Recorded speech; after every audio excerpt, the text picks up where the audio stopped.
All right, good afternoon, everybody. I want to welcome you all to the 42nd Annual Schumacher Lecture.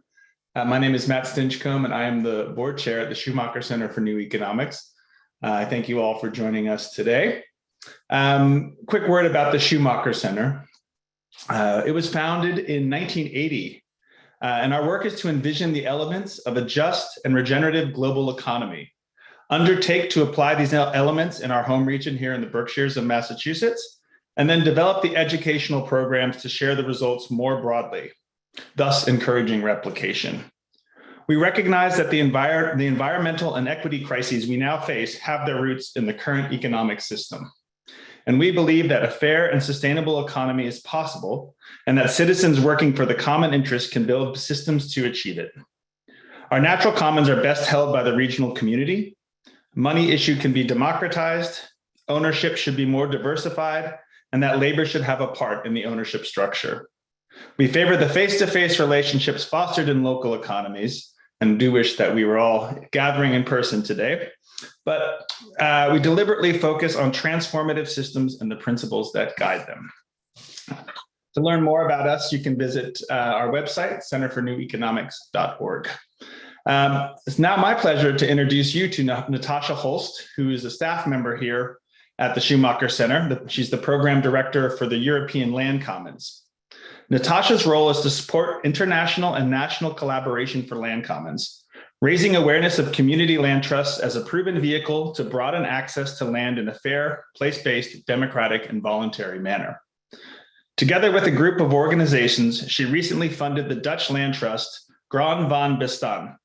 She was a founding member of Drawdown Europe, focusing on land use in relation to natural climate solutions, and also works with the Biomimicry Institute, focusing on building strategic partnerships and international outreach. Before joining the team at Schumacher, Natasha was the program manager at the Dune Foundation and oversaw the New Economic Program, which provided financial support for initiatives contributing towards fair and sustainable economic systems. She lives in Amsterdam with her husband and 2 children, and thank you for joining us from Europe today, Natasha. Great to see you on video.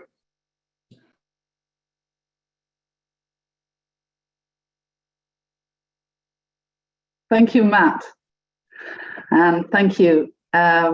It's really my great pleasure to introduce the 42nd Schumacher Lecture by Kate Raworth. As Matt said, I'm talking to you today from just outside Amsterdam, the Netherlands. Kate Raworth is a renegade economist. She focuses on making economics fit for the 21st century realities. She is the creator of the Donut of Social and Planetary Boundaries and co-founder of the Donut Economic Action Lab. Her internationally best-selling book, Donut Economics: 7 Ways to Think Like a 21st Century Economist, has been translated into over 20 languages and has been widely influential with diverse audiences, from UN General Assembly to Extinction Rebellion. Kate is Senior Associate at Oxford University's Environmental Change Institute, where she teaches on the Masters in Environmental Change and Management. She's also Professor of Practice in my hometown at the Amsterdam University of Applied Sciences. Over the past 25 years, Kate's career has taken her from working with micro-entrepreneurs in the villages of Zanzibar to co-authoring the Human Development Report for UNDP in New York, followed by a decade as senior researcher at Oxfam. She holds a first-class BA in Politics, Philosophy and Economics and an MSc in Economics for Development, both from Oxford University. She has been awarded an honorary doctorate by the University of York, Leuven, and Business School Lausanne. She is also a member of the Club of Rome. I'm proud to say that Amsterdam was the first city to call itself a donut city, and the Amsterdam Donut Coalition brings together over 100 local organizations, city government and local initiatives, citizens initiatives, working hard to get the city within the sweet spot so that people can thrive in a thriving place within the planetary boundaries and social thresholds within the donut. This is also where she started to turn the brilliant ideas of the donut into action, what later became DEAL, the Donut Economic Action Lab, that now works with cities and regions all over the world from Cali, Colombia to Brussels, Belgium. Kate Raworth's work stands on the shoulders of great renegade economists of our time, many of whom have given Schumacher lectures in the past 42 years. Kate embodies the spirit of E.F. Schumacher himself, showing that there are exceptions to the well-known saying that anyone who thinks that you can have infinite growth on a finite planet is either a madman or an economist. I remember during one of the events that Kate spoke at when her book, Donut Economics, first came out in 2017, an older, more traditional economist stood up at the end of her talk, clearly irritated, and said, "Most things that you say in your book have been said before." I will always remember Kate's brilliant rebuttal. "You were right, but obviously nobody was listening, so I thought I would say them again." Kate is a brilliant communicator and has done so much important work communicating these crucial ideas to a broad audience, and also tirelessly works to make economics education fit for the 21st century. With the beautiful visual simplicity of the donut, she has worked with artists and animators and has been able to connect to a broad audience and bring across these vital ideas openly with humor and clarity. Kate Raworth is a 21st century economist and obviously one of the sanest people around. Without further ado, I give you Kate Raworth and the 42nd Schumacher Lecture, Planetary Economics, New Tools for Local Transformation. Thank you so much, Natasha. What a lovely welcome. Yeah, I'm delighted to be standing on the shoulders of giant renegade economists and to be saying things that have definitely been said before, but as nobody was listening, they have to be said again. Exactly. So this means a lot to me to be giving this talk this evening. Thank you so much to the Schumacher Center for inviting me. It means a lot to me because it's making me reflect a lot on the shoulders of those renegade giants, on who the work I'm doing builds. It's that sense of being handed ideas generation to generation, and it is our responsibility to bring them into practice. It's also a particularly poignant day for me, and I think for many people who may be in this call, because today is the memorial service to Herman Daly, the founding father of ecological economics, who very sadly passed away just about 2 weeks ago. So I'm really aware of the legacy that's handed to us by our elders, our economic elders and thinkers. And I want to use this opportunity, I'm delighted to use this opportunity to celebrate some of the elders who have hugely influenced me and whose ideas I believe deserve to be center stage in the 21st century economy. So with that, I will share my screen because I want to take you into planetary economics, and we're calling it today Planetary Economics, and how these ideas can be turned into tools for local transformation. So, especially for today, I'm going to begin where I began. My economics journey began on a train. I was on my year off between school and university. I was on holiday with my boyfriend in Italy, and I was reading a textbook. Some of you may even recognize it from what you can see on the screen. This is the Introduction to Positive Economics by Lipsey. I was about to start studying economics at Oxford University. The year was 1990. And I was so excited about studying economics. I was reading the textbook on the train on holiday in Italy with my boyfriend. I was studying economics. Why? Because I had been a teenager of the 1980s. And like every teenager in the 1980s, I saw the news on the TV. And in that news, what I saw was a hole opening up in the ozone layer, a famine in Ethiopia. And I heard the first talk of the greenhouse effect. And these issues, social and environmental, made me, in that brilliantly naive way that many teachers have, many teenagers have and must always have, that way of saying, I want to help change the world. And I believed that learning economics, that mother tongue of public policy, this would give me the tools to help tackle challenges like these.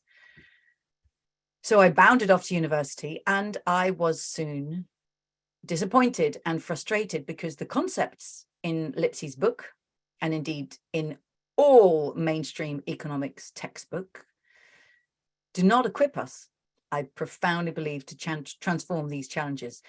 And let me tell you, the first image in almost every single economics textbook in the world, and you can try asking roomfuls of economics students, as I still do today, what's the first diagram you remember learning?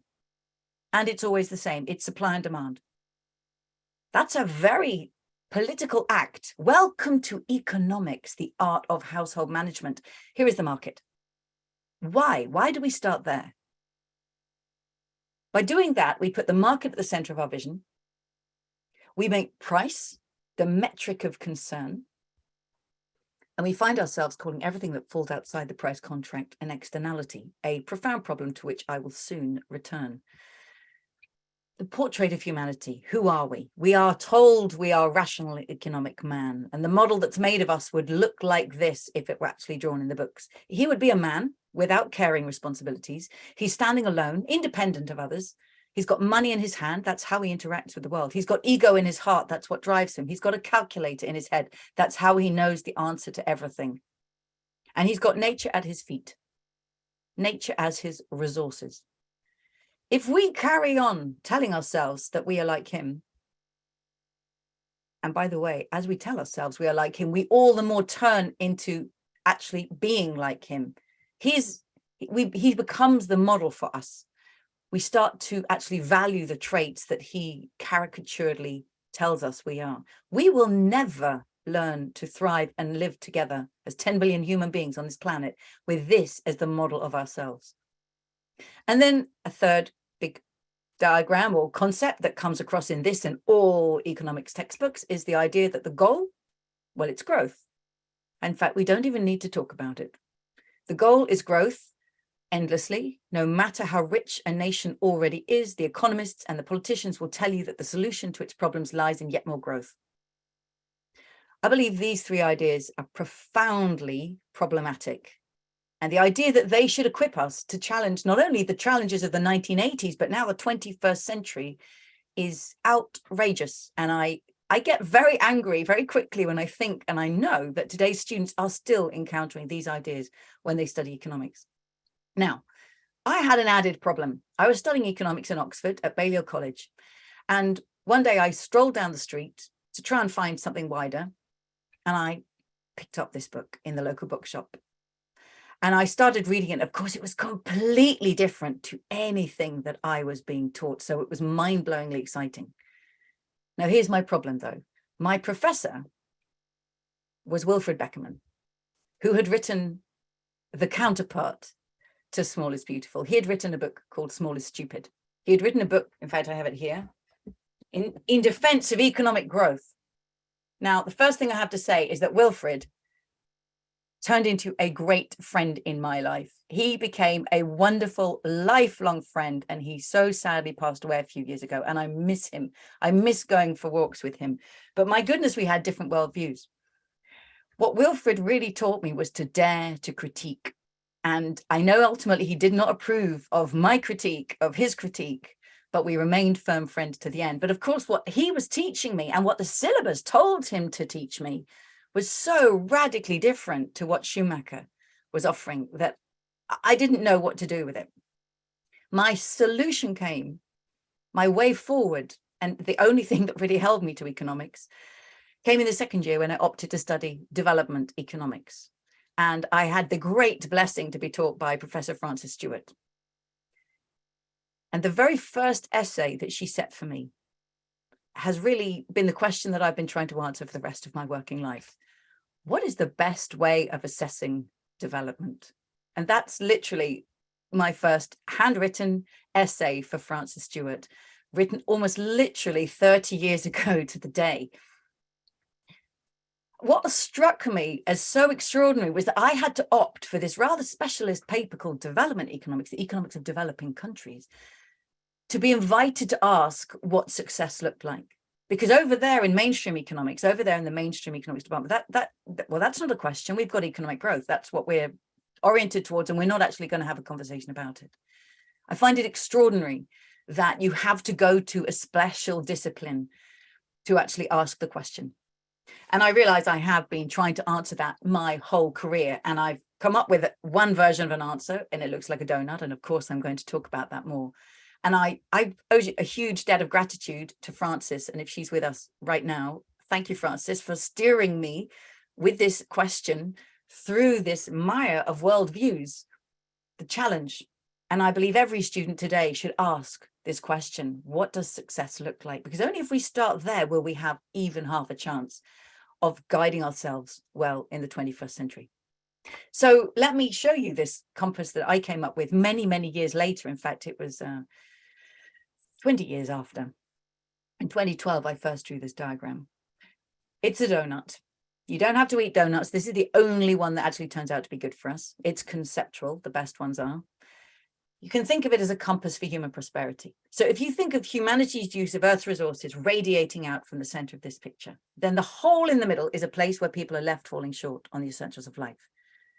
It's where people don't have the resources they need for health, education, housing, voice, income, the dignity to participate in society. And this is profoundly inspired by the work of Amartya Sen and his work on human capabilities. It's actually the first book that Frances put in my hand when she was teaching me. Read this. Don't start economics with supply and demand. Start it with human capabilities. What does every person need to lead a life of dignity and participation?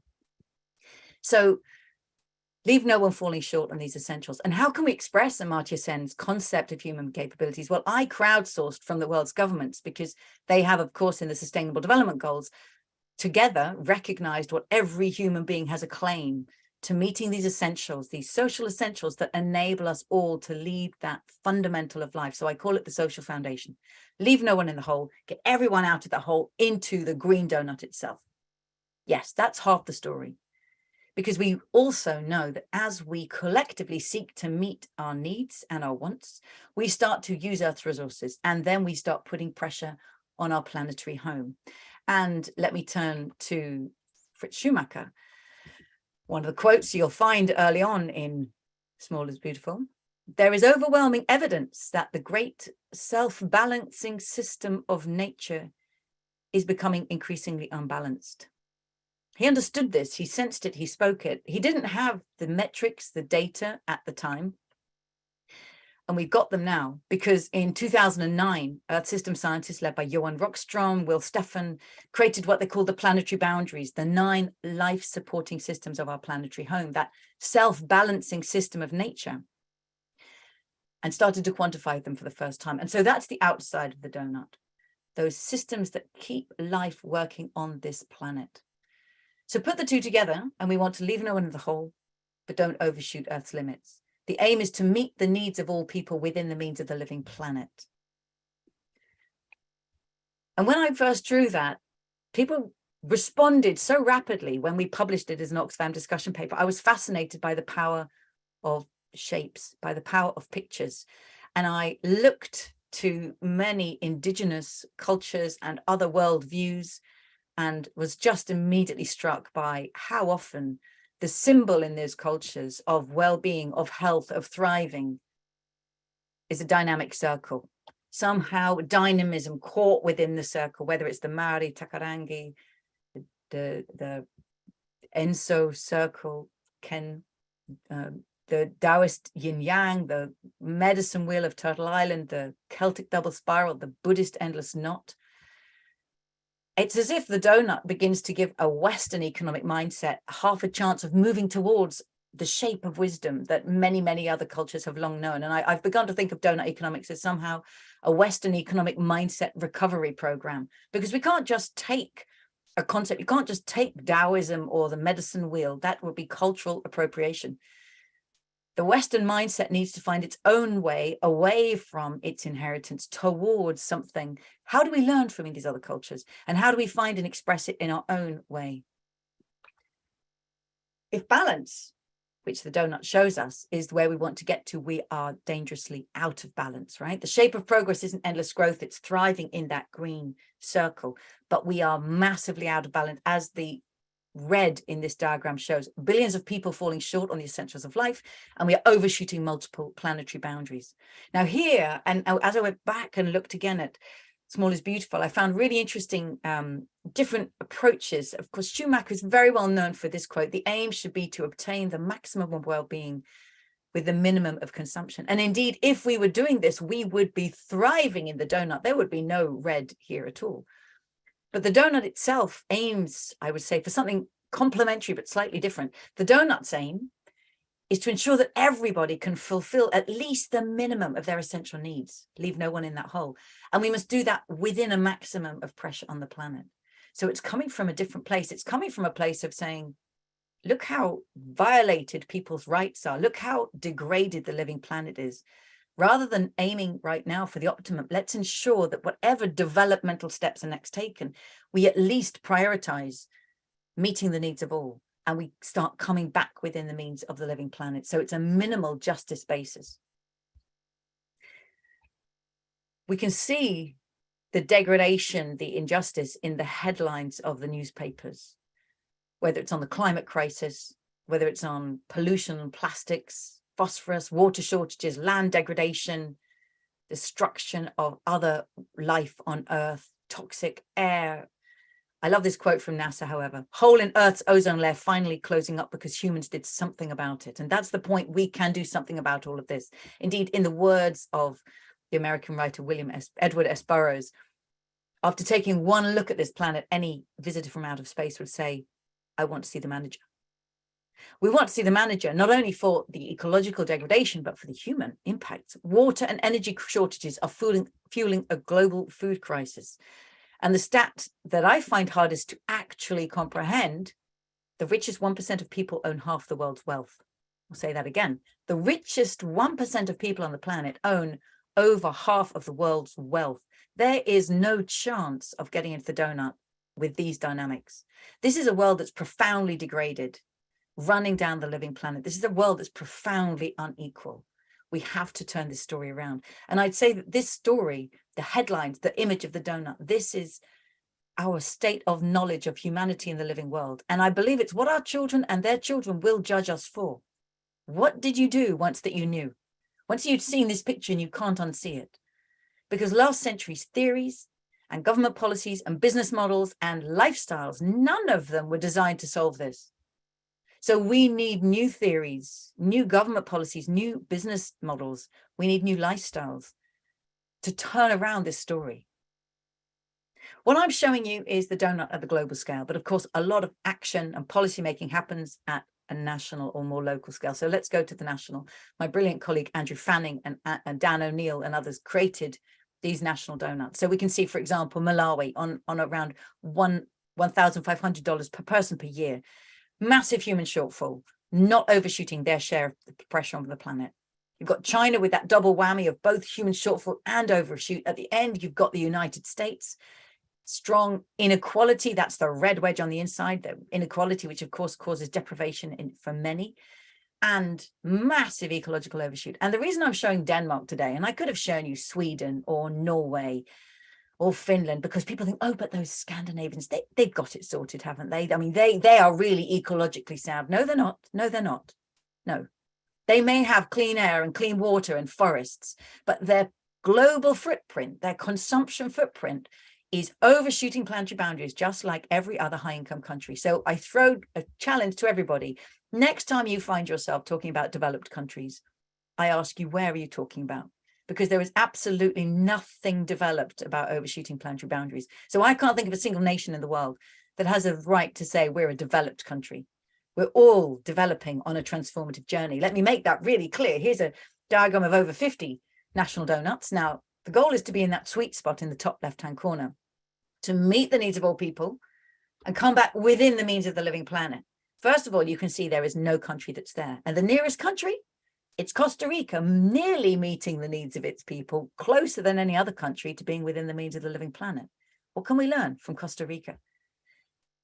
See at the bottom there, you've got Uganda, Niger, Kenya, Malawi, Bangladesh. How can these countries meet the needs of their people without overshooting the planetary boundaries in the way that every country before them has done? It's an unprecedented journey.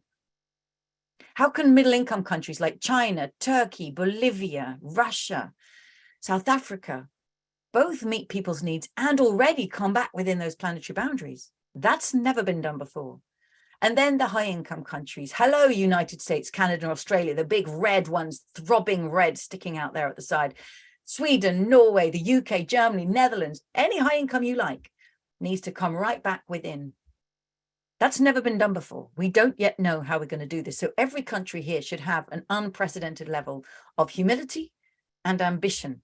And let's recognize that although they stand as separate dots on the page here, all of these nations are profoundly interconnected by histories of colonialism, by military power and corporate power, by trade and finance rules, by resource extraction, and by the present and future impacts of climate change. These impacts, of course, hitting predominantly from the global north to the global south. So we need to transform within countries and between. How on earth do we do this? We need new economic ideas. And it was actually this urgent need for new ideas, having drawn the donut, having seen the impact that it was having and traction with people in the world, it led me to say, so what kind of ideas would actually help us get there? And this is actually where I owe my biggest debt to Fritz Schumacher. Everybody has their favorite quote from Small is Beautiful or from his writings. I think the one I've jumped out to me and it set me off on a path is a bit of an unusual one. What matters, he said, is the toolbox of ideas with which, by which, through which we experience, interpret the world.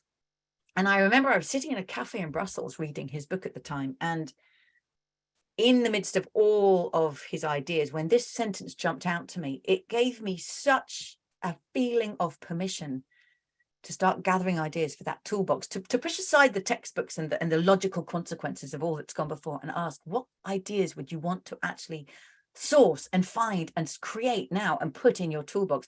So I'm a very visual person. So I literally got a picture of a toolbox. This was it.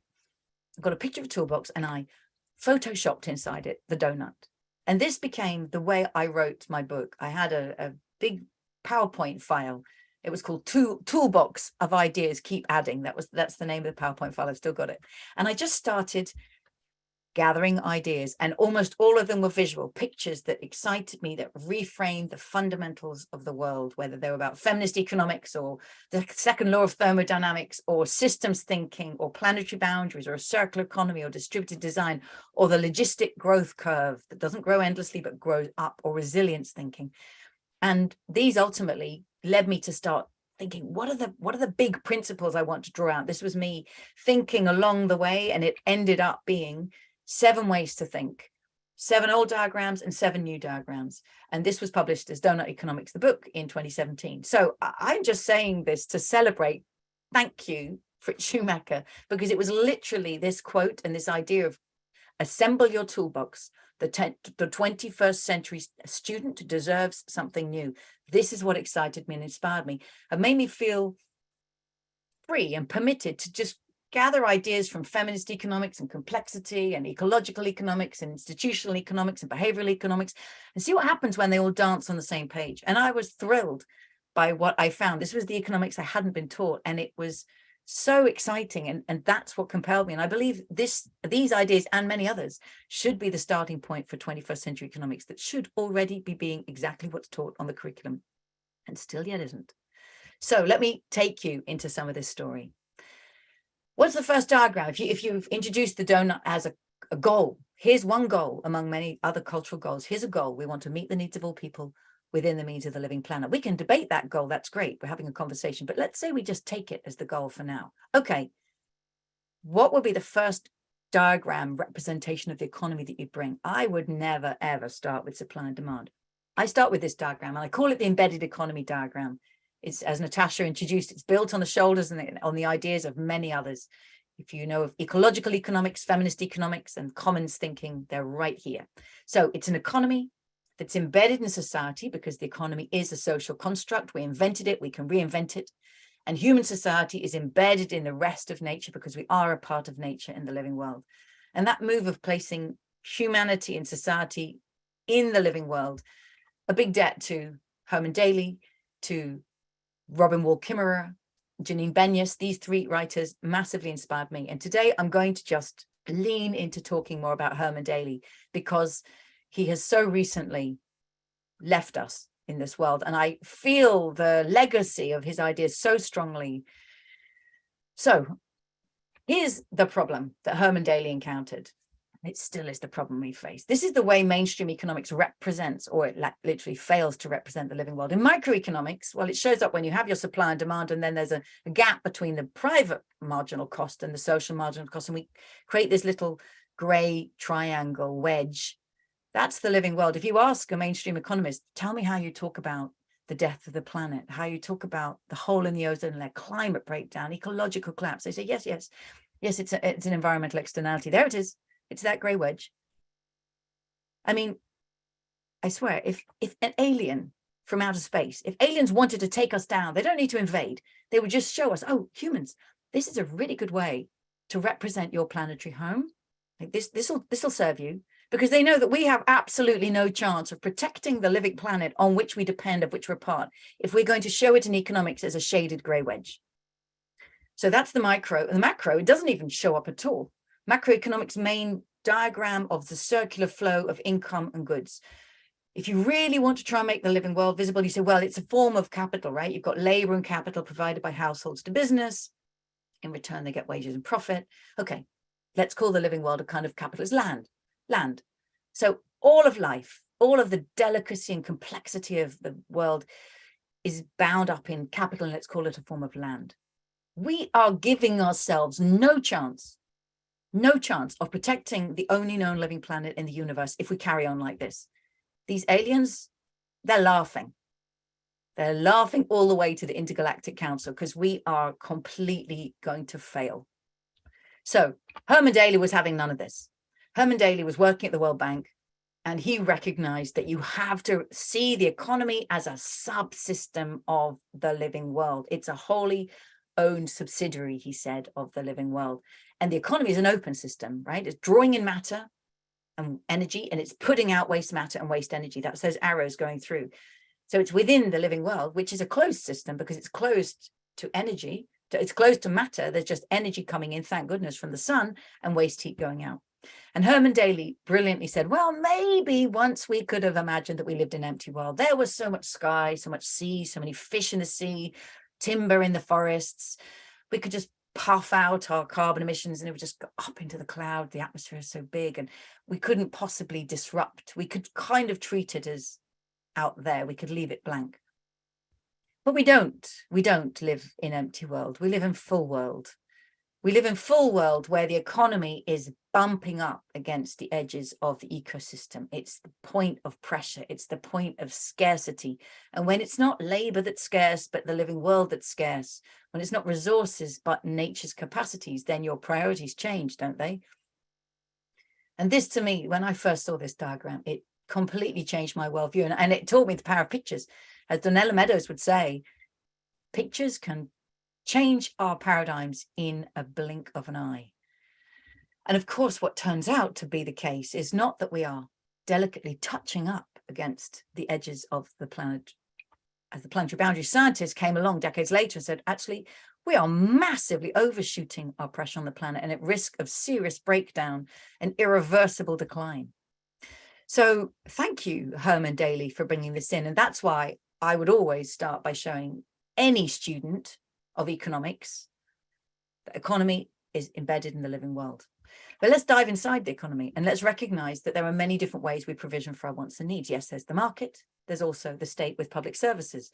So let's begin with the market and think about our own identities. We can be a consumer or a producer. In the space of production, you might be a capital owner earning a rent, or labor earning a wage. Or you may be indeed excluded from the market and destitute. Now, it was Karl Marx who teaches us never to forget the distinction that matters between whether you own capital or you earn a wage. And this is all the power in market relations. When mainstream economics starts with markets, they don't usually start with Karl Marx, but let's do that today. Starts with markets and says, well, sometimes the market may fail and therefore you might want the state. Now, in relation to the state, we could be a public servant, a teacher, a doctor, a regulator, a civil servant. You could be a resident of a place, a voter and a protester, or you could be stateless, excluded from that state relation, excluded from recognition and access to public services.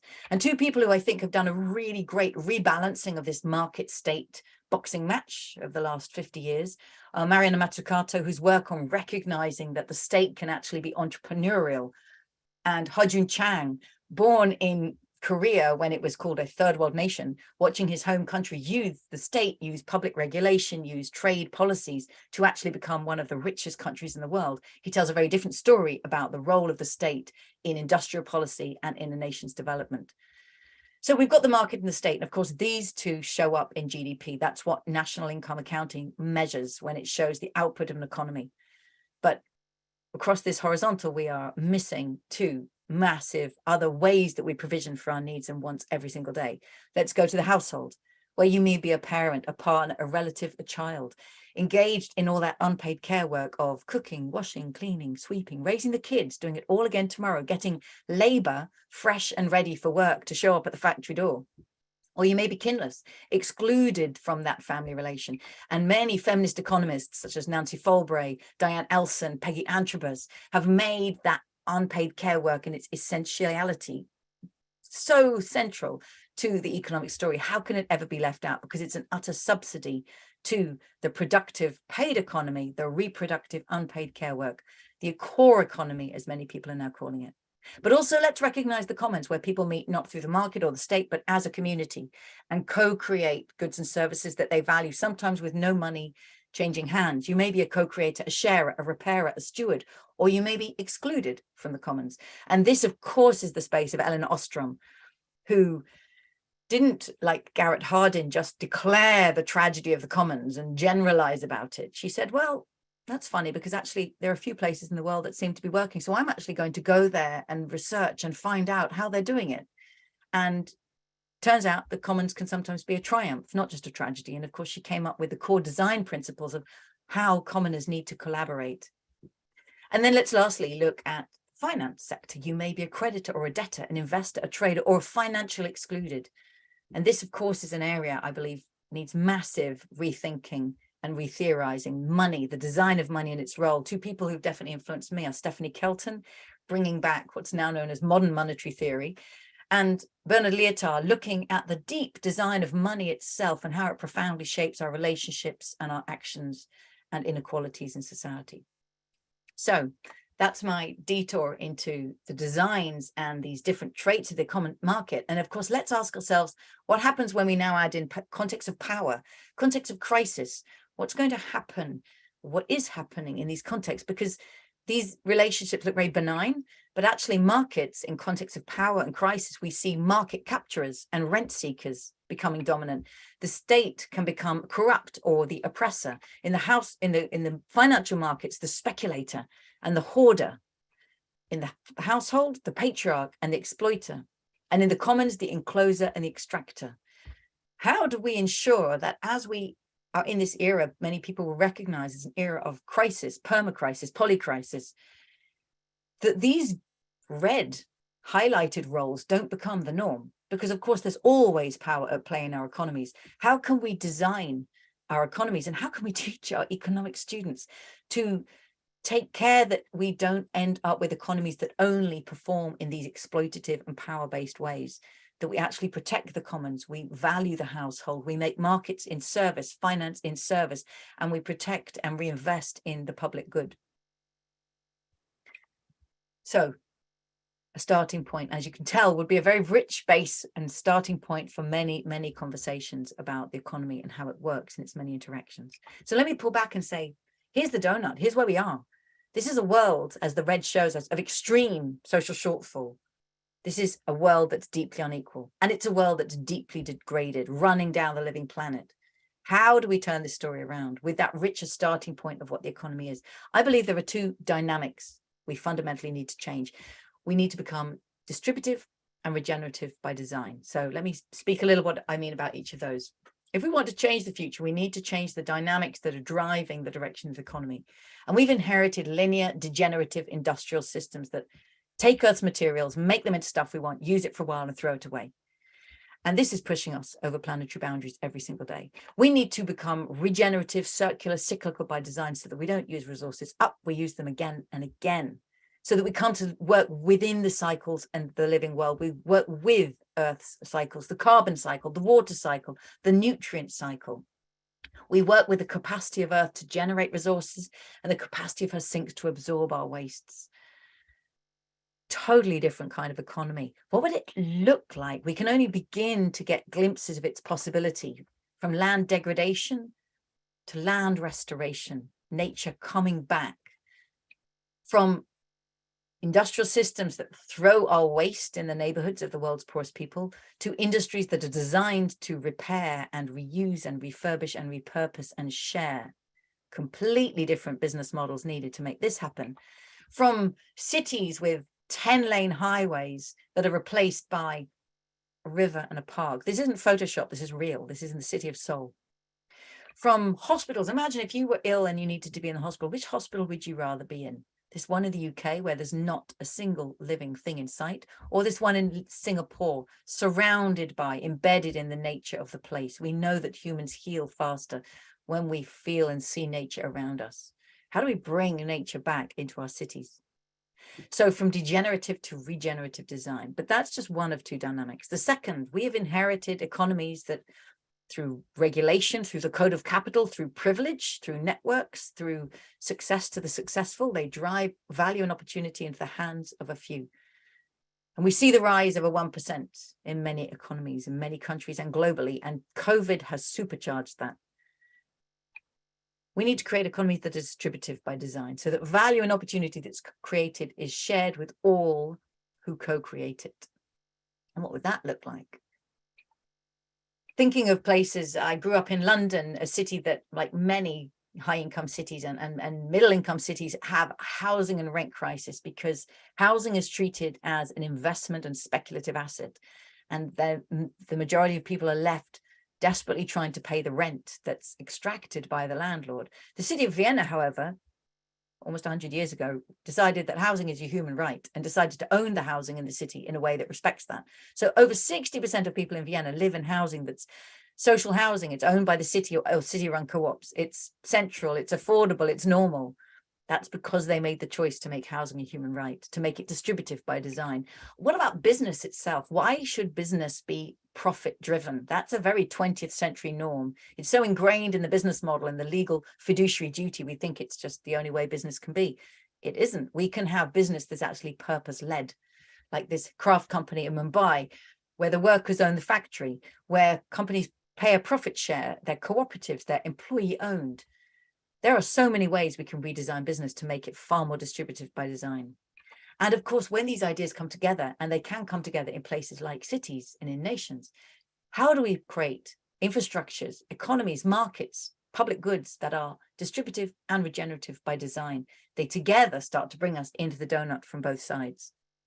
So these are some of the ideas from donut economics. And what I really want to do now is to say, okay, ideas on the page, very nice. Let's get into practice. How do we do that? And we've been working at Donut Economics Action Lab, which I set up after my book came out. And so many people said, and we're doing this, we want to do this. Let's create an action lab to do it. We've been working a lot with cities and towns and neighborhoods and communities and regions and districts. And I'll talk you through how we actually turn this into a practical tool. So many people, ever since I drew the donut in 2012, cities and councillors and mayors started getting in touch and saying, how can our city live in the donut? How can we help bring humanity in there? So we've created a tool. We unroll the donut, open that space out, because we need to go inside. We need to create space for ourselves between the social foundation and the ecological ceiling. And we can actually use it as a canvas, as an exploratory space for imagining the future we want. Now, here's the spoiler alert. Donut does not tell you the answers. I mean, it would be absurd if it did. If it had an answer for Dhaka and Dar es Salaam and Dubai and Dundee, totally different places in the world. The answers come locally, from local possibilities, local values, local cultural and ecological context. And let me show you how. We invite every place to ask itself this question. And I invite you, wherever you are right now, your city, your town, your home, your village, how can our place become a home to thriving people in a thriving place, while respecting the well-being of all people and the health of the whole planet? Yes, that's a big question. Let's break it down into parts. We break this into what we call the four lenses. We look at the local aspirations of a place. It's a great life here. but that must be done in the context of its global responsibilities, recognizing that we're all interconnected with people worldwide. So 4 lenses. First, how can all the people of our city thrive? What would it mean for everybody here to meet those essentials of health and education, housing, food, transport, culture, voice, income? These are from the Sustainable Development Goals. The way this question is going to be answered is different in Dar es Salaam and in Dubai and in Dundee, because it's a different culture, it's different people, it's a different values. And that's the beauty of making it a local question with local answers. And also on the local ecological question, how can our city be as generous as the wildland next door? This is inspired by the brilliant biomimicry thinker, Janine Benyus. If Janine were here with us, she'd say, well, wherever you are right now, go to the wildland next door, go to the nearest healthy natural habitat of your place, because in every place, nature has a genius. She's figured out how to thrive there. She knows how to sequester carbon where you are, how to store groundwater after a storm, how to cleanse the air, how to house biodiversity, how to regulate the temperature from the treetops to the forest floors. She knows how to make us feel at home. She continually recreates the conditions conducive to life. So wherever you are, nature's generosity becomes our ecological performance standard for our city. Now, can your city aim to sequester as much carbon as nature does? At the moment, our cities release carbon. Flip that around. How do we sequester carbon? How do we store water instead of having stormwater runoffs? How do we cool the temperature and instead of having urban heat island effects? How do we make people feel at home instead of making feel urban alienation? Beautiful questions. Again, unique answers to every place. How do our cities and settlements become settled and nestled within nature's ecosystems? So these are the local aspirations. Now, we've got to put them in the context of global responsibilities, because if you think of just today, all the clothes you're wearing, the food you've eaten, the electronics we're all using right now, the construction materials that built our homes, the consumer goods, they have come from all over the world. And so we have a global footprint of carbon, of materials, of fertilizer, land use, water use, minerals. So we have to ask, how can our city respect the health of the whole planet? We need to come back within that red overshoot of planetary boundaries and reduce and reuse and create a circular economy that enables us to thrive here. And still thinking of all those global supply chains that we're connected to, how can our city respect the health and the well-being of people worldwide? Who made our clothes? Who packed our food? Who dug the materials that became our walls? Who assembled your phone and your laptop? Global labor rights and supply chains. Who's impacted today?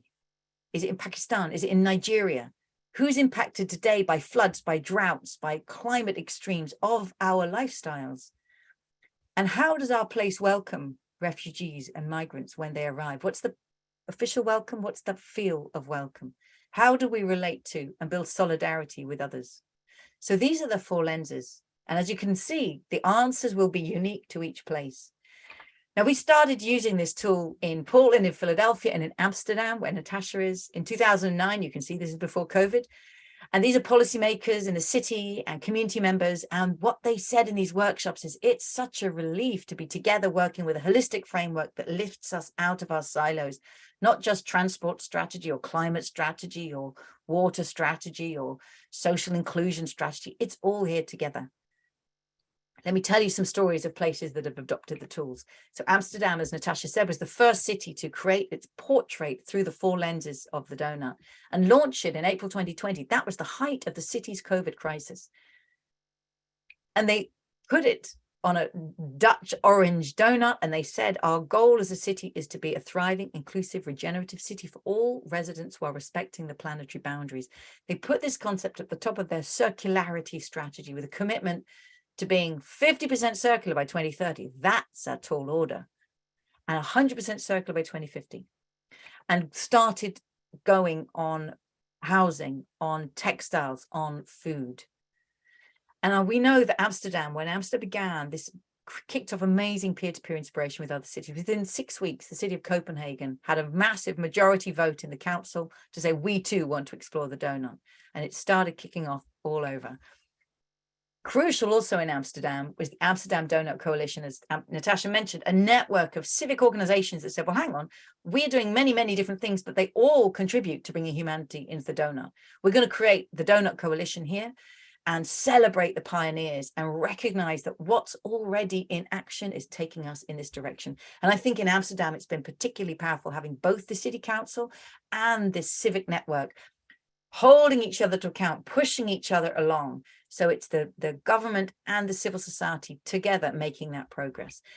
In Leeds, the civic organization together with the council took on the concept. They created their own donut. You can see it here. They re-rolled it. This is the Leeds donut. This is our vision towards Leeds in 2030, a low carbon, safe, inclusive place for all, using it in a very playful way of involving a community conversation. In Barcelona, the city council, again, they've adopted it and they are doing a data analysis. You can see those 4 lenses spread out along the unrolled donut, but also holding events in the park, inviting citizens and community members to tell how they are experiencing the city of Barcelona. What's their vision for the way they want the place to become? And in Bhutan, the government said, actually, we think there's a real connection here between gross national happiness, our concept, and the donut. We can see that connection. And we want to explore and use the donut as a concept for the plan of Thimphu and Paro, the major city regions in the country. If you want to bring this right down to the community level, amazing community work is happening in the city of Birmingham, led by an organization called Civic Square, who within literally the neighborhood of Ladywood, taken the concept with full integrity right down to the street level and say, how can we do street retrofits? How can we create dreamers and recognize that everybody here can be an economist in the way that we shop and buy and consume and invest and divest and protest? We are all economists in action. Incredible work they're doing. In fact, there's over 40 governments worldwide, and you can see many of them mentioned here on this slide, already using the donut as a tool in their cities and regions, and many, many more community groups in action. What we found, all of these groups come back and say, if we're going to transform, we need to transform our own institutions. We need to look at the deep design of our places, because many mayors and councillors started saying, you know, we were told, sort of inherited from the 1980s, that the idea of a successful city was to say, how do we make our city grow? City GDP needs to be rising, and that's success. We don't want to aim for that. That's not what we think success is. We want to thrive. This donut actually makes a lot more sense to the goals we already hold. How can we be a place that thrives? Now, what is it that leaves one city aiming still to grow and another pursuing that thriving? And we think there are 5 deep design traits, which we've borrowed from the brilliant analyst Marjorie Kelly. A place's purpose, networks, governance, ownership, and finance. In these last few minutes, I'm going to share this last idea. So what is the purpose of your place? What's your vision of the city or the town or the community you want to become? Is it shared? Have you got the metrics to know whether or not you'll be getting there? Is it ambitious enough for the times we live in? What about networks? All the relationships that your city council should hold. Amplify the voice of civic networks, connect with other cities and learn from that peer-to-peer inspiration, bring in change makers and enable their pioneering work to become the new normal. How is the city governed? How do you use experiments to pilot and then scale up what's working? How do you promote deliberative democracy and citizens' voices? And how do you get your people out of those silos that they so desperately want to get out of and work collaboratively? Let's go deeper. How is the city owned? How are the key sources of wealth in your place owned? What about public services? And what's the power of bringing those back? Paris, for example, privatized water in the 1980s, realized that it was not only losing the revenue from the water services, but massively losing control of the water supply. It's brought it back under public control to recognize the value of controlling core assets. Supporting community-owned and managed projects, community land trusts. How can a city or a place make that possible? Bring back the commons and enable spaces for commoners to thrive. How can we use public land to accelerate change, to create an energy revolution? And then let's go deepest, and it's always at the bottom, it's finance, and it lies deepest. How can we transform finance so it's in service to our cities, in service to the places we live in and our economies, whether it's through participatory budgeting, through divesting pensions, and through community wealth building and anchor institutions that use the resources we have to procure from small enterprises that are already exemplifying the future we want to make normal. So these 5 design traits, and we put them on a canvas and we say, of course, You're not in control of everything, because every city is embedded in a nation, embedded in a region, embedded in the world. You don't control all the legislation that has shaped your city, and we're all part of a global financial capital system. So let's just recognize where we're being held back and where we can already move forward, and then ask, what can we stop doing because we have the power? What can we start doing because we have the power? And indeed, we've had these conversations from Amsterdam to Ipoh in Malaysia, Toronto and Barcelona, city policymakers really exploring the power relations and where transformation can begin. So I'm going to pull right back. We began with the ideas that I encountered in my very 20th century economics book called Positive Economics. There was actually nothing positive about it. It was neither value neutral nor optimistic and useful to me. So I'm sorry, David Lipsey, but Positive Economics is out. We need a 21st century starting point for the ideas that today's students, I'm in the city of Oxford. What are these students in Oxford University learning? What are they learning in Stanford and Harvard and MIT? What are they learning in Cambridge? We're in Beijing, in India. What are students around the world being taught? These are the policymakers of 2050. These are the people who are going to steer the whole of humanity through this century. What ideas should be in their minds? It's not these ones.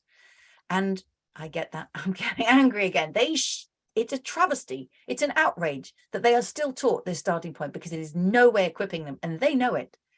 They deserve to begin with ideas that are informed by people like Fritz Schumacher, Herman Daly, Donella Meadows, Eleanor Ostrom, Amartya Sen, and many, many others who I've shared their ideas today. Start with a goal. Meet the needs of all within the means of the living planet. Recognize that we are social adaptive humans dependent upon one another. Recognize the economy is embedded in society and the living world, that we need to become regenerative and distributive by design, and that we need tools, accessible, playful tools that means nobody is left feeling intimidated by economics, because we all should be part of this conversation. And here's my last thought. How long is it going to take until this is just normal? I mean, Schumacher wrote Small is Beautiful in 1973. Herman Daly wrote his most core ideas in the 1970s. Limits to Growth was written in the 1970s.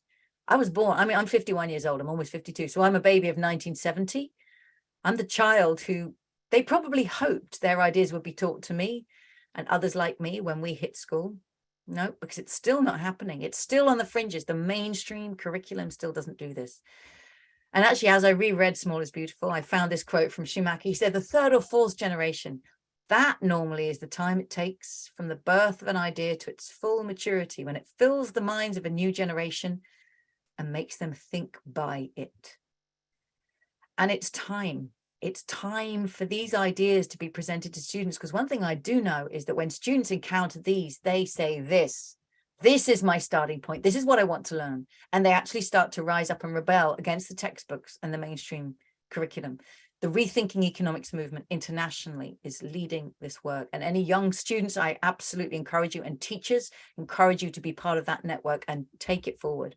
So let me finish by saying that we founded Donut Economics Action Lab because when people read Donut Economics, they started getting crazy and playful and using it, turning it into glasses and a tablecloth and a design of a city plan and teaching it in classrooms. So we knew that these people wanted to come together and we would learn together. We founded Deal to bring together any change makers who want to be part of it. We've now got over 10,000 members of our website, and I invite every single person here to join, or you can just browse. You can use the tools. They're in the Commons. We're part of the 21st Century Commons. So we put our tools in there for free, but they're commons. So we ask reciprocity in return. If you use them, share back what you learned, share back your innovations, because we know that is incredibly inspirational and powerful to the very next change maker. And the tools I shared today, we call it Donut Unrolled.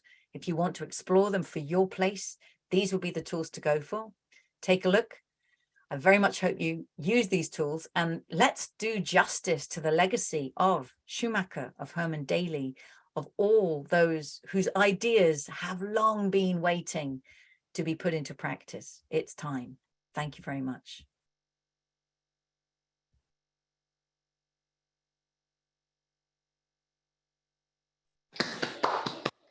Thank you so much, Kate, for sharing your lecture with us. We've been collecting some really great questions from the audience and we'll be sharing some of them with you. We are both members of the Schumacher Center board. My name is Alice Maggio. My name is Agatha Basilar. And we've been coming up with some questions for you. So I think Agatha has our first question. So to start with the donut that you presented and came up with. Well, first of all, your book was written in 2017. You gave a TED Talk in 2018. Now it's 2022. So it's really neat to see the journey and how that idea has been spreading. And there's many people in the audience who would like to apply your donut to their own communities. Great. So first of all, there was a question on granularity. So in the inner circle of the social foundation, there seems to be a bar graph that's split in two for each item. Why is it split in two? And how would you encourage someone to make a donut for their own community?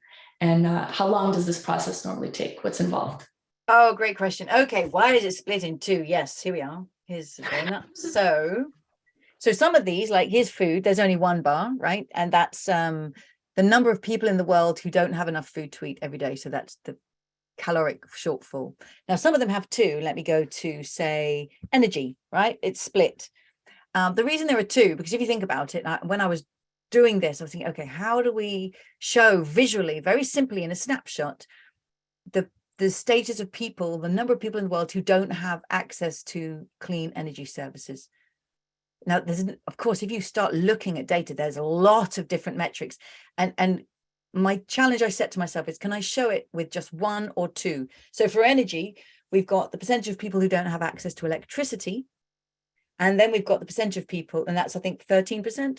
And then we've got the percentage of people who don't have access to clean cooking sources. So they're cooking over fires and breathing in polluting smoke or coal from wood or charcoal. And instead, we want them to have everyone to have access to cooking facilities that don't destroy the lungs of women and children. So it's two metrics here. And so on health, there might be two different indicators. So that's the reason for the step.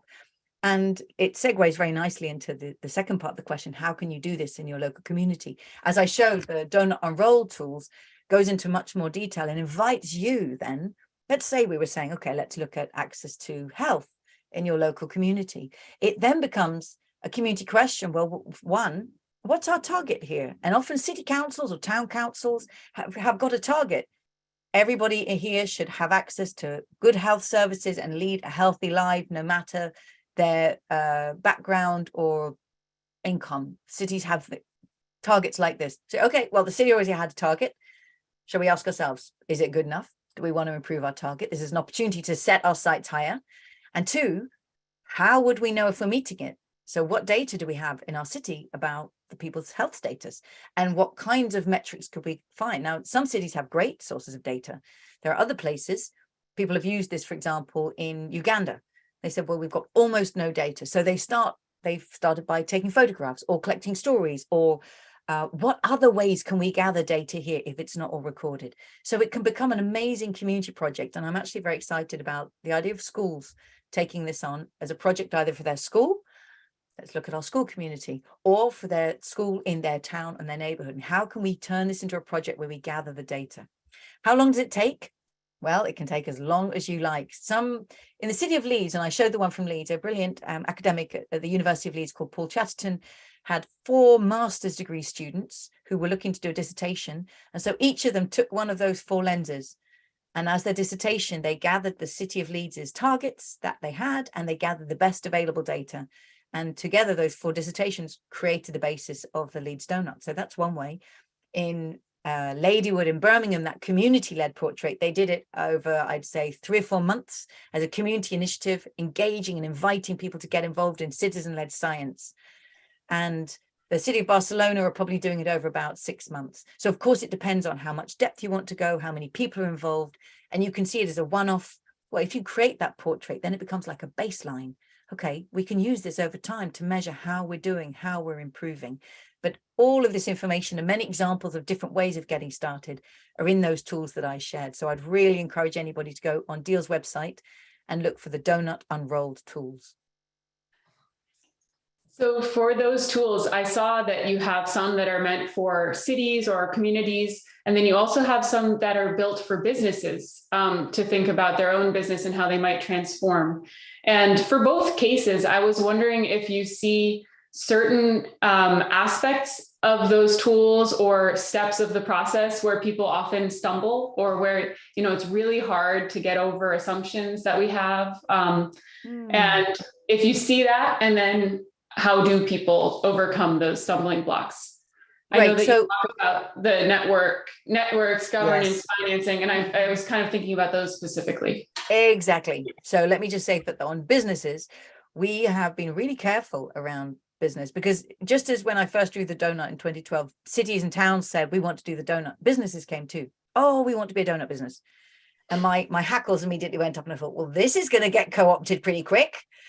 So when we found a deal, we said, sorry, no, please don't use it, businesses. Don't use it publicly. You can't use this. It's in the commons, but we're going to protect it. It's not a free-for-all, as Ellen Ostros taught us. The commons are not a free-for-all.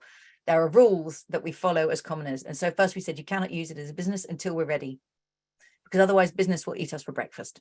That's what it likes to do. Take a concept, you know, co-opt it, water it down, greenwash it, and then it's degraded for everybody. So we've just this past week, this is great timing, this past week, launched our tools for business, Donut Design for Businesses. It's again another tool, a different tool on our website.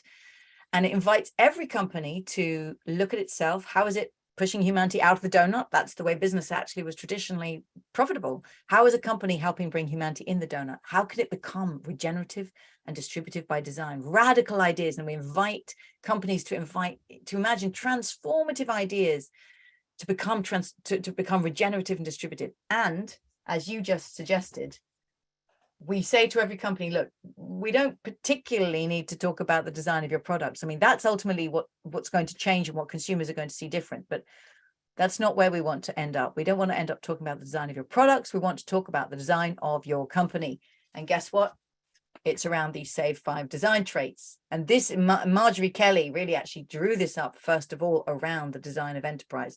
So what's your purpose as a company? Why do you exist in the world? How do you network with your suppliers, your customers, your staff, your community, your industry allies? How are you governed? Who has voice on the board? What are your metrics of success? How is this company owned? Because whether it's owned by its employees, by its founding entrepreneur, by shareholders, by venture capital, by the state, by a cooperative, by a founding family, well, that's going to have huge implications for how it's financed, where that money is coming from, what that money is expecting and demanding, and whether essentially this company is ultimately really in service of finance, or finance and all of its design is in service of its purpose. And I think there's really interesting examples. I'll just say one, Patagonia, right? And I'm mentioning it not because it's the world's most perfect company, because it's a big company that many, many people have heard of, and they did something pretty impressive recently. They transformed their ownership from being owned by the family to a steward ownership company. Now they have the voting rights are held in one trust, and the spending rights, the money is dispersed and the dividends to an NGO that spends that money on its purpose, which is protecting and restoring the living world. So it's possible for big companies to transform. If I say what's the stumbling block, and we're in the world of business, I think that for many major publicly shareholder owned companies, this is really hard, because when you're a publicly shareholder company, there's a particular design that you've got of your ownership, and therefore your finance and your governance. You're caught in the quarterly reports, you're caught on short-term thinking. And my question to them is how and if you're ever going to be able to transform and become regenerative. And in fact, at Deal, we spend a lot of our time working with small startups that are creating products that are transformative, clean energy, regenerative, circular economy, because we want to make sure that as much as they put energy and time into designing their products, they make sure they design their enterprise so they don't get captured and sold off to venture capital that then actually rubs out their purpose and mainstreams them. So it's that question of how do we redesign the deep design of institutions, and will that enable us to transform? That, I think, we're only beginning just now to do this work, right? And cities are just beginning. We're just getting going, and we're going to come up against the very big interests of the vested system, the wider economic system, the mainstream capitalism that's around us. How then, what will happen? And we don't yet know. This is an experiment. This is an experiment, and we are learning together. On that point, are you able to name vested interests? So, for example, if we look at the Sustainable Development Goals, it's still written that the 8th goal is to promote sustainable economic growth for all. So, is this idea still stuck because it's just habit, or is there active resistance that you've come across? And can you name what those things are?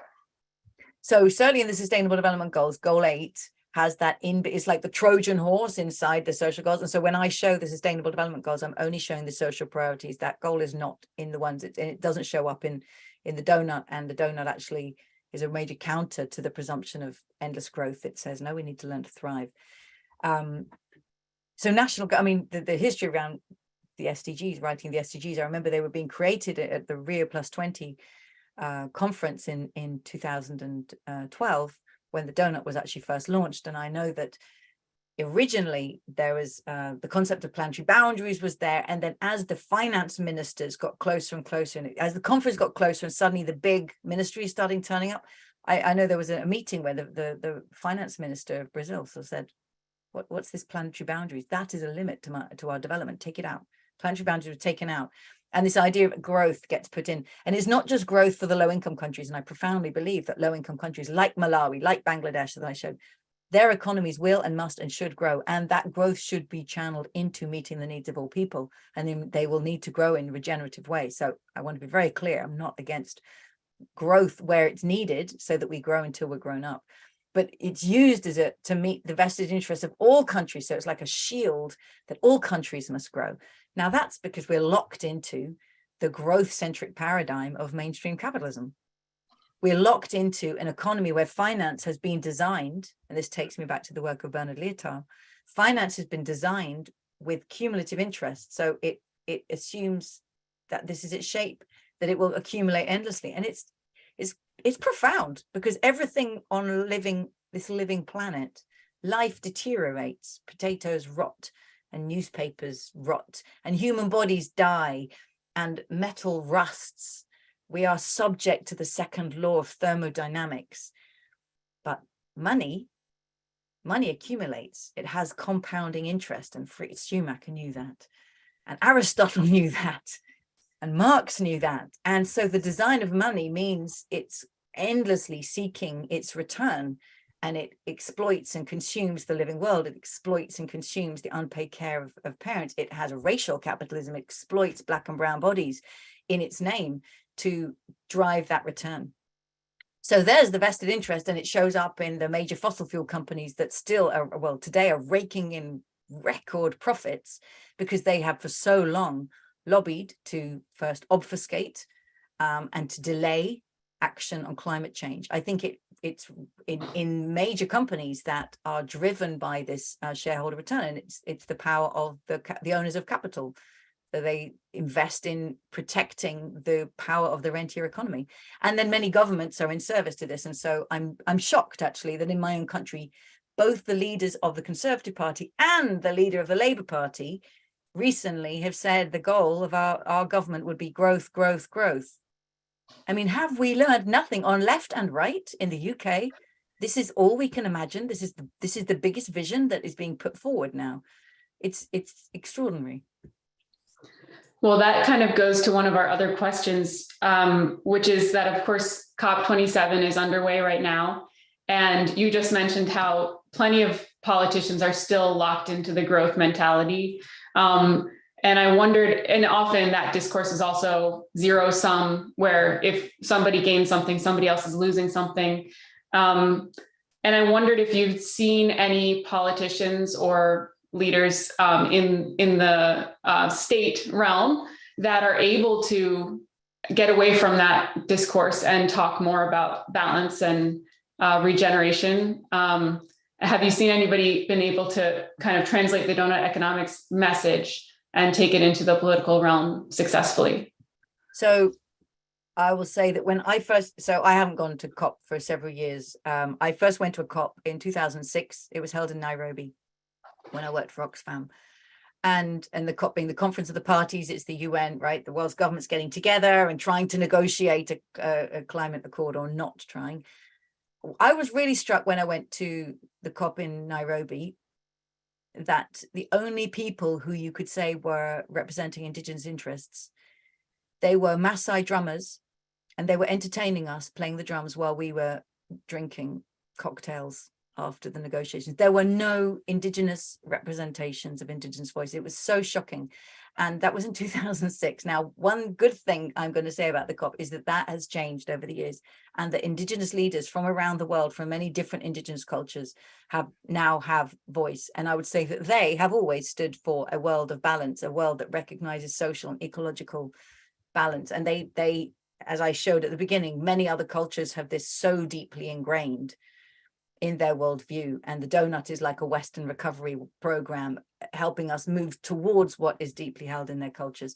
I will say that I think New Zealand, because of the rich Maori cultural inheritance that's now beginning to be recognized and informs, for example, their living standards framework, it's much more based in an ecological understanding. Now, I'm not saying that means New Zealand's doing anything like as much as they should in the climate negotiations, but that's a country that has moved away from growth towards having a richer, more Indigenous informed framework. There's a group of countries called the Wellbeing Governments Alliance with Scotland and Iceland and Wales and New Zealand amongst them, actually. Interestingly, all with female leaders. What's going on? That's interesting. Who are saying, actually, let's stop trying to grow endlessly as the idea of success. Let's go and do something more interesting and aim to be well-being economies. So there's a movement there. And then I'm going to say that rather than, and also small island nations, I mean, that are literally about to be lost under the waves, they are calling against the endless growth. So they have spoken that very loudly for very many years. But I'm going to move away from the national politics, because the work that I'm experiencing, it's happening more often at the city level.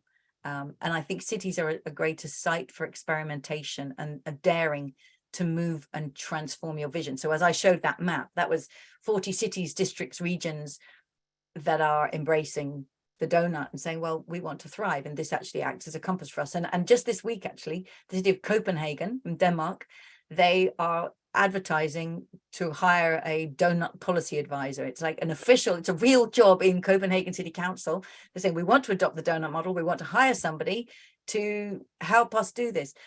It's exciting to me that these are real jobs being created inside governments. It's beginning to pop up. And of course, to repeat what I said, the power of peer-to-peer inspiration. When Amsterdam did it, you know, I can do a TED talk. I can talk about what if cities did this. It's a whole other thing when the mayor, deputy mayor of Amsterdam says, yeah, we're adopting the donut because it makes sense and it enables us to pursue a transformative vision. Other city policymakers follow that and inspired by that. So we at Deal amplify those voices, and something's happening at the moment. It's taking off, and of course, crisis is often what means we turn. Crisis is an opportunity to turn. Okay, what? And I'll stop saying. Milton Friedman, I had this great quote that only a crisis, actual or perceived, creates real change. And he said, when it comes, people turn to the ideas that are lying around at the time, and that was his framework for thinking about seeding the ideas of neoliberalism from the 1940s, and they got picked up by Reagan and Thatcher in the 1980s. Well, I'm going to take that same inspiration and say, yeah, when crisis comes, people will turn to the ideas that are lying around at the time. But why have them lying around? Why not have them up and running? Why not have them demonstrated in cities, in communities, in business? So the pioneers are beginning to put this into practice, so that when governments actually say, okay, then if not endless growth, because it's beginning to sound hollow and stupid, if not that, then what? And here is an alternative mindset that's actually up and running. That's one vision of a future that I'm working for. Mm-hmm. Speaking of visions of the future, this might be more of a fun question, but are you much of a science fiction reader? And are there any books or movies that you have found inspiring that can lead us to a future world? We do have some students that are listening in, and they've talked about being frustrated about their current economics education. So I'm sure they're going to be excited to dig into all the other thinkers that you've mentioned that we can read about. But is there anything in the fiction? Yes, well, I love the work of Ursula Le Guin. In fact, I read her book, The Dispossessed, 25 years ago. And just that idea of life on other planets with different ideas of ownership really hit me. Her short story, The Ones Who Walk Away from Omelas, I recommend to everybody. And I'm currently reading Octavia Butler, and that's profound and disturbing, as it should be. And Kim Stanley Robinson, Ministry for the Future. That was a brilliant read, and a thrilling read, and I feel he's very close to, he obviously understands the politics and the context and his vision of one way of this going forward. And it's a story of success, but that's a hell of a bumpy road to success that he tells. A lot of the things, and he calls it the turbulent 20s. Well, here we are, we're in the turbulent 20s. This is it. And I really recommend that book. His other book, also, Aurora. It's so profound. I couldn't get to the end because I found it so close to home. I've got to go back and read it.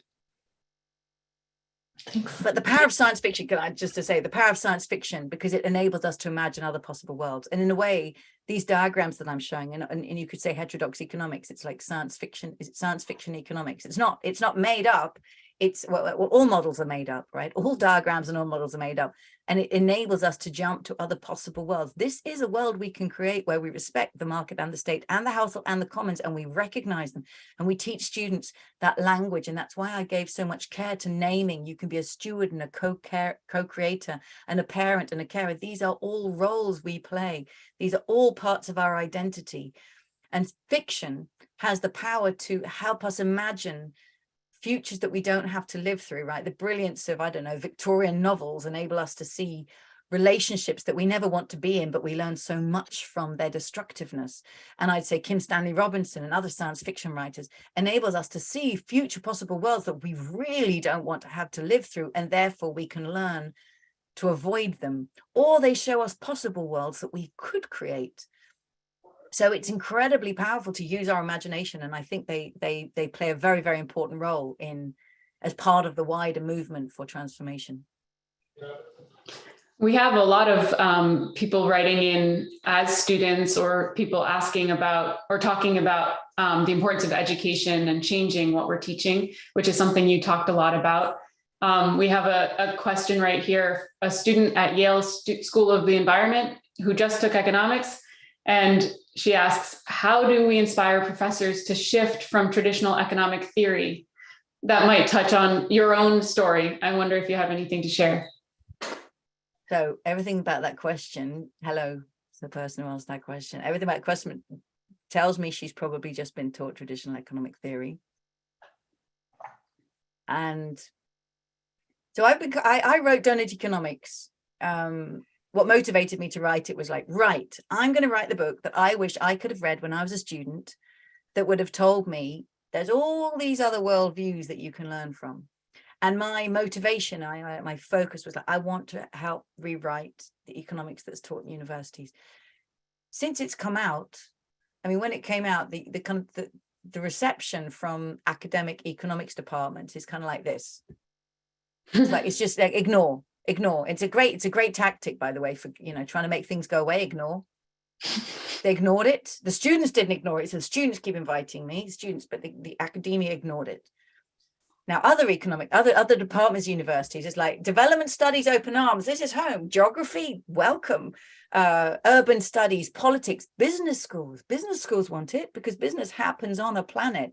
Business is subject to climate breakdown. Business is subject to labor strikes and revolt, and business is subject to the dynamics of the world. So business schools wanted it, but economics departments, or oh yes, but maybe they've been, literally the aliens. They're doing very well. The aliens, yes. Oh, here's your living world. It's called an environmental externality. It's that little grey wedge.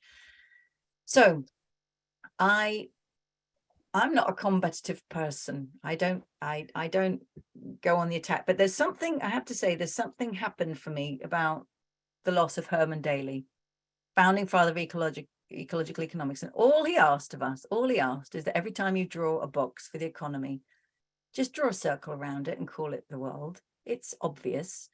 but it's the most radical act in economics because it changes everything that follows.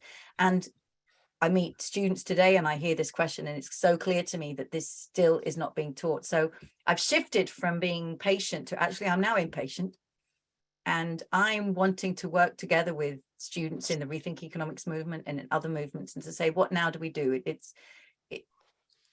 We can inspire professors. We can also demand of professors. I'm looking for other tactics. It's just time. It's time. And the problem is, students have got 3 years. They've also got exams. Professors have tenure. So this is a really unfair competition.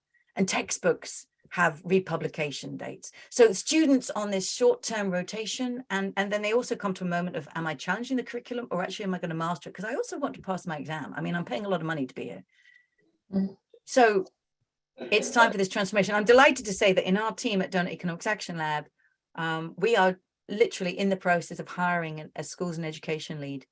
And I'm getting like more and more impatient and excited to come back to this and take this on again. We've got cities in action, we've got business in action, and I do believe that 21st century economics is going to be practiced first and theorized later.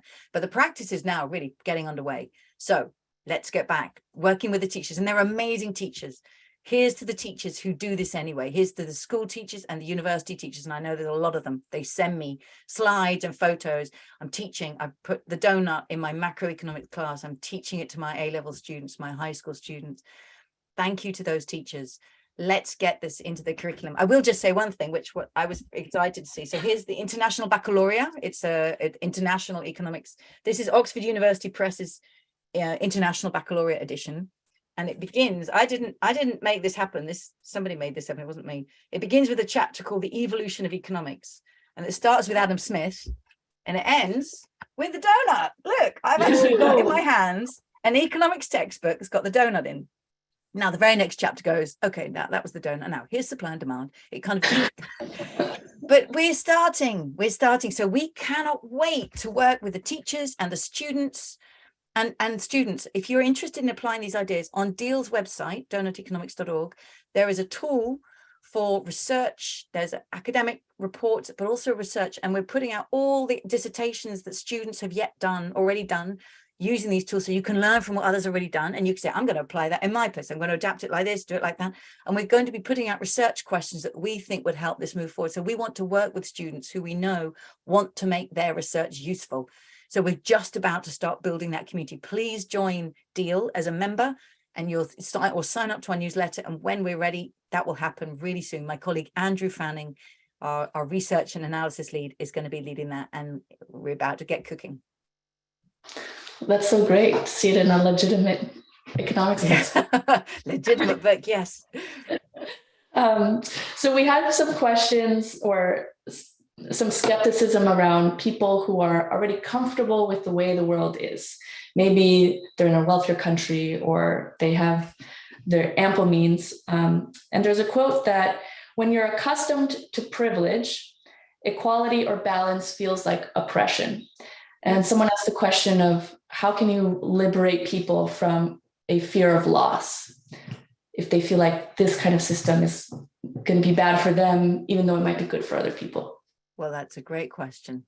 That is a great question. And I'm not going to pretend to have an instant answer. I mean, having just come off talking about academic studies, a wonderful human psychology, cognitive study of what is all the evidence around that already shows us how best to describe possibility, or is it to inspire or persuade? I mean, all the different methods we have of enabling people to think about these things. I'll just speak a little bit. I was asked to contribute to Greta Thunberg's recent book. Where is it? Here it is. The climate book. I'm just thinking of this suddenly because I was asked to contribute a chapter on sustainable lifestyles at 1.5 degrees. And in doing so, I recognize, well, I'm one of these people this person just described. I mean, I live in a high income country. I live a comfortable life. So I live a life of privilege like many, many of us in this webinar do. How do we go about making adjustments in our lives? How do we recognize that we can change the way we eat, Like, what do we think is a normal diet? What do we think is a normal holiday, and how far should we travel? How do we heat our homes? Where do we save our money? How do we invest? How do we divest? How do we volunteer? How do we protest? And I went through the process with my partner. We have twins. And when our kids were very small, we got a car.